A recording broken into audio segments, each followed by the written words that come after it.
La plagiocéphalie, c'est un aplatissement d'un côté de la tête ou du milieu de la tête qui est dû à un... AVS avec Philippe Robichon. On va parler d'une question qu'on se posait pas il y a quelques années, c'est la question de la tête plate. Alors, pourquoi est-ce que ce phénomène de tête plate, c'est un phénomène récent ? Alors, très bonne question, j'ai envie de te dire. Mais cette tête plate, elle est arrivée depuis à peu près 10 ans, voire un peu plus, depuis qu'on a conseillé très, très, très, très, très fortement aux mamans de faire dormir leur enfant, leur bébé sur le dos. Il y a eu un vrai changement au niveau des... Il y a 20 ans, on conseillait... En fait, c'est vraiment... ça change de... Ma génération, de génération en génération. C'est vraiment... Et je vous le disais en antenne, c'est une question qui se posait pas. Quand on disait mon bébé a la tête plate, ça n'existait pas, vous voyez. Oui, parce qu'avant, les parents faisaient énormément dormir leur enfant sur le ventre. Bon, après, avec le nombre d'accidents qu'il y a eu et la mort subite du nourrisson, on a conseillé aux mamans de faire dormir leur enfant sur le dos.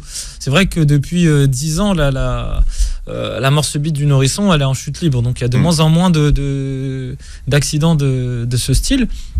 Après, il y a les conséquences de faire dormir un bébé exclusivement sur le dos ou de le poser que sur le dos. Faut donc, savoir qu'est-ce qui se passe ? Ouais. On va expliquer un peu en vulgarisant un peu. La tête d'un bébé, c'est de la pâte à modeler, on l'a dit tout à l'heure. C'est très très malléable, etc. Et on va poser le bébé que sur le dos pendant énormément de temps. Il y a des mamans qui font dormir leur bébé pendant 12 mois que sur le dos, cosy. Après, on le met sur le transat. Après, on le met dans la voiture. Toujours. Bon, la voiture, on n'a pas le choix. Mais en gros, il y a toujours un appui qui est sur le dos. Bon.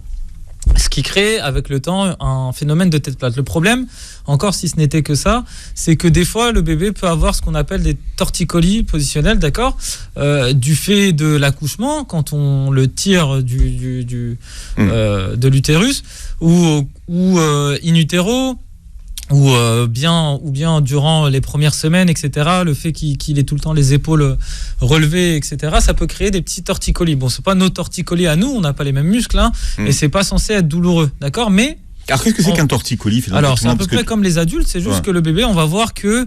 ça dépend les torticolis, hein, il y a des torticolis qui sont plus ou moins forts, mais on va voir un bébé qui va tourner la tête plus ou moins toujours du même côté. Et il va dormir toujours la tête du même côté. Donc, un bébé, par exemple, qui tourne la tête à droite, après, on va le voir, en fait, essayer de tourner la tête à gauche, il va tourner la tête à gauche, et après, il va avoir un peu la flemme.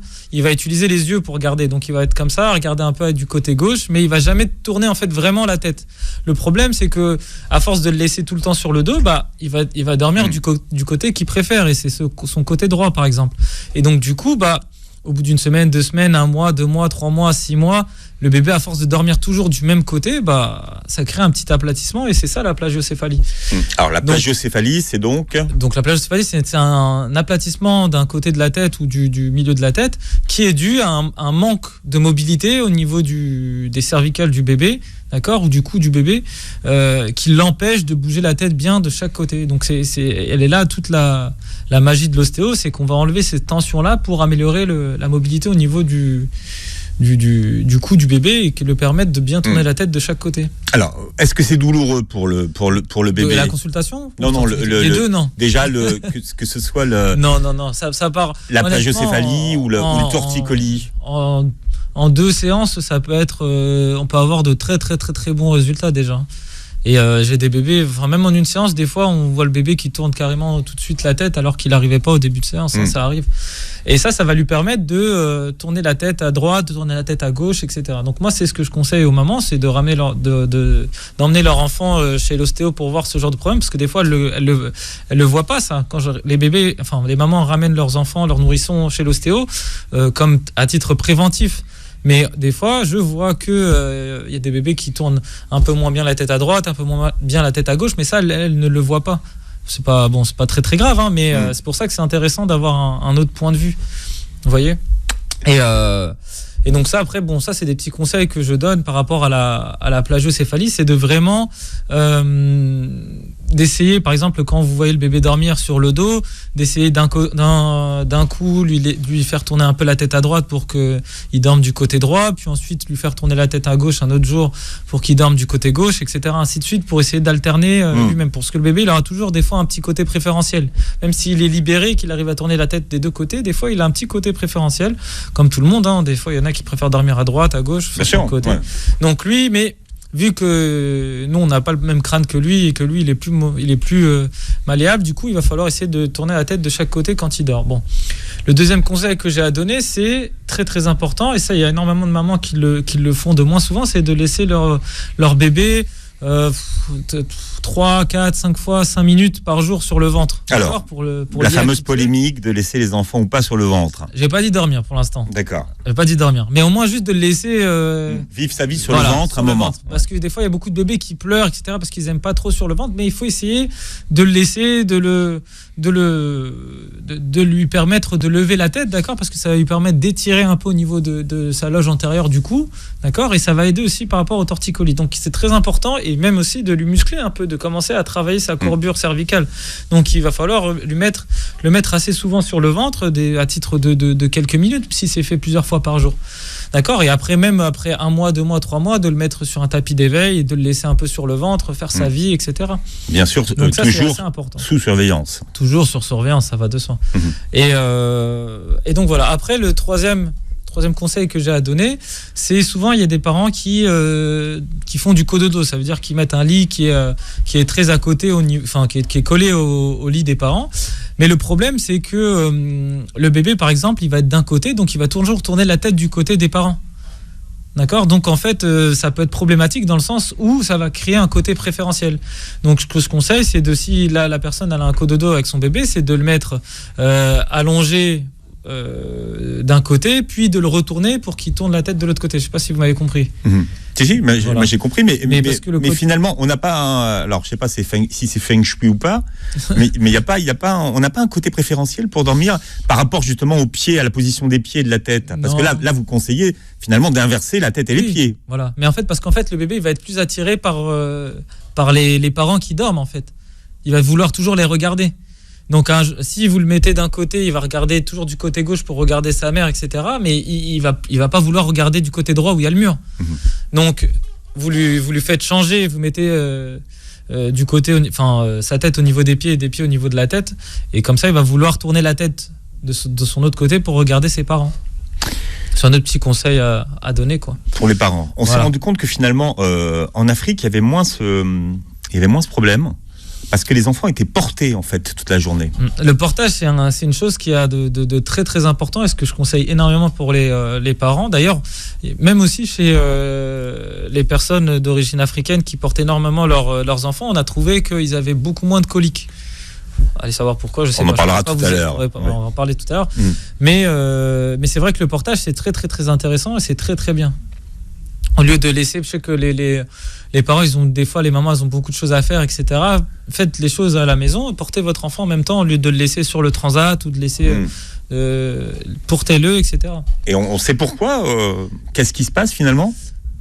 Après comment ça s'appelle, quand il est en position de portage, il va pas avoir la tête face à vous, en fait. Il va avoir la tête complètement tournée d'un côté, complètement tournée de l'autre côté. Et ça aide en fait à étirer un peu au niveau de toute la loge musculaire du cou. Ça aide beaucoup. Ça dépend de quel côté il l'aura, ça va l'étirer énormément. Tout ce qui peut l'étirer, c'est bien. Donc sur le ventre, la tête sur le côté, etc. C'est intéressant. Finalement, on peut envisager une première consultation chez l'ostéo à partir de quel âge ? Parce que vous dites le plus tôt possible. Mais finalement, c'est que tant qu'on est dans un univers de maternité, tout ça, bon, c'est pas la première chose. On va plutôt chez le pédiatre. Moi, je conseillerais dans les premières semaines. 2 semaines, même vraiment la première semaine, ce serait l'idéal. Après, au niveau de la loi, je ne sais pas si vraiment on a le droit de manipuler les bébés au niveau de cette zone, de cet âge-là, mais bon, après, pour moi, l'idéal. Juste en préventif, finalement, même si on ne suspecte rien du tout. Moi, ce que je conseille, c'est vraiment les premières semaines. Les 2 premières semaines, ça serait bien, ouais. Les 2 premières semaines. Après, comme je vous ai dit, au niveau de la loi, je ne sais plus. J'ai un petit doute au niveau du nombre de semaines à partir desquelles on peut manipuler. Au niveau de on peut manipuler. Mais moi, l'idéal, ce serait vraiment le début. Ce serait vraiment ce serait vraiment assez efficace de travailler sur un bébé des premières semaines. Et l'inclure dans le parcours de soins. On parlait du phénomène de la tête plate, qui est un phénomène récent, qui est dû, vous nous l'avez dit tout à l'heure, Bilal, au fait que les enfants dorment sur le dos maintenant, donc avec 2 pathologies, la brachycéphalie et la plagiocéphalie positionnelle. Qu'est-ce qu'on fait une fois que l'enfant a la tête plate ? Eh ben, on essaie d'améliorer les choses. Mais ça s'améliore, ça rentre dans l'ordre, rassurez-nous. Ça reste pas. Bien sûr que plus l'enfant il va grandir, plus déjà il va changer de côté. Quand l'enfant il va être à peu près à 1 an, même avant, il va commencer de lui-même à dormir, même à partir de 7-9 mois, il va commencer à lui-même de dormir sur le côté, dormir sur le ventre. Il y a beaucoup moins, il y a même presque plus de risques qu'il dorme sur le ventre à cet âge-là. Et bien sûr que la tête va commencer à pousser, et ça va bien sûr ça va s'améliorer. Faut pas partir non plus défaitiste. Sur la tête plate, etc. Le crâne, il grandit très vite. Voilà. Après, il y a les cheveux. Voilà, ça cache. Mais effectivement, ça reste pas plat, rassurez-vous. Non, ça s'améliore. Ça dépend en fait les cas. Il y a des cas où il y a des enfants qui ont des plagiocéphalies très très avancées, et d'autres où c'est très rapide et ça va s'améliorer avec le temps. Donc voilà. Mais ça n'empêche qu'il faut essayer d'améliorer quand même les choses. Comme je vous ai dit, les conseils que j'ai dit tout à l'heure, ça n'empêche qu'il faut améliorer les choses. Ouais. Non, mais la question, c'est de savoir si ça s'améliore naturellement et de façon naturelle. Enfin, je veux dire, pour les parents. Ça aide avec le temps. Bien sûr que ça aide avec le temps. Ça aide avec le temps, bien sûr. C'est pour ça qu'il y a un vrai travail en fait, d'éducation avant, histoire qu'on n'arrive pas en fait, dans cette situation-là. Et d'ailleurs, la plupart des parents qui arrivent dans cette situation-là, c'est des parents qui ne sont pas partis voir l'ostéopathe, au contraire. Des fois, ils arrivent à 9 mois, 1 an, et ils me disent « Ouais, je comprends pas, mon enfant, il a la tête plate, etc. » Mais en fait, ils n'ont jamais été conseillés, ils n'ont jamais entendu parler de ça.